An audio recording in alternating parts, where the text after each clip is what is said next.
Hello guys, magandang hapon. Ito, panoorin po natin ang kwento ng isang lola o isang nanay na lumalaban ng patas. Nagtatrabaho para sa kanyang mga alagang aso. Ang dami po niyang alaga. Oh. Nagtutulog po siya ng karton. Ayan, may isa pong lumapit na isang vlogger o uploader ng video na to. Si kanya po. Ang video po na to ay mula sa The Campers dyan sa TikTok account. Tayo po ay na-inspire sa kwento ng isang nanay po na to na niya po nagtutulong nga po ng karton sa kasama ang kanyang mga alagang aso.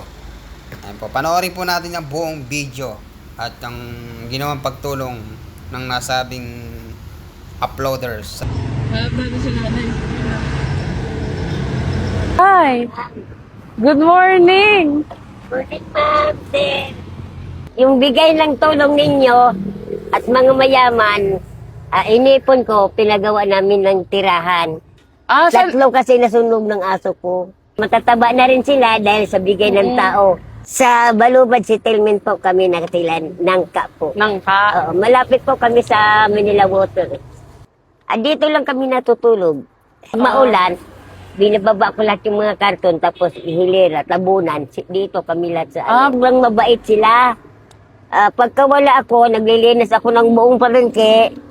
Kukuha ako ng mga kalakal, tapos akong basura, binibigay sa amin ng kalakal. Pagdating ko, wala ng tali. Ninanakaw ng mga adik, kami, o ano man, hindi ko sila iniiwanan. Umiiyak ako pag may mangyari uli sa hayop ko eh.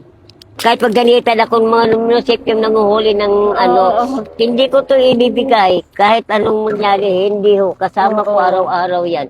Babawasan daw, hindi po. Pamilya na eh. Kasi yan, kahit wala akong pinapakain, ang may bigla naman nagbibigay ng pagkain sa kanila or pera, tinitipid ko po, parang kumasya po sa kanila, hindi sila magugutuman. May pera, may kalakal, may pagkain. Opo. Binibenta mo to, Nay? Pag nabinta ko to, mahigit 700. Pero kung hindi bumaba, mahigit 1,000 yan, ay bumaba ang kalakal. Bumaba. Oo. Ilang taon ka na? 58 na. 58? Oo. Dapat hindi pa ako darating ganito sa kaedad. Paano? Ang mga apo ko, ako rin ang tumutulong ng papaaral. Katoon kami ng tubig uli. Kaya nag-iipon kami uli para makapatayo kami ng tubig. Kasi yung importante, hindi bali walang ilaw, basta may tubig. Tapos pag alis namin, paliguan ko na itong mga Ang lilinis ka eh, no? Mamaya, wala na kami rito kasi binabawal din dito to eh. Ng mga munisipyo. Alas 5, babalik kami ng bayan. Saan kayo sa bayan, Nay? Sa may palengke? Oo, kasi doon to namin kinukuha sa Pure Gold at saka sa Chandambi. Ano to? Tulak-tulak mo lang to? Oo, tinutulak nila tapos hila-hila lang. Hila-hila. Tumutulong na rin sila sa pag-inom. Magkano kilo po nitong mga to? 7. 7? Opo. Nakakailang kilo ka? Yung isa naka-5. 7. Oo. Dito lang kami kumikita sa karton. Sa karton? 700. Oo. 6.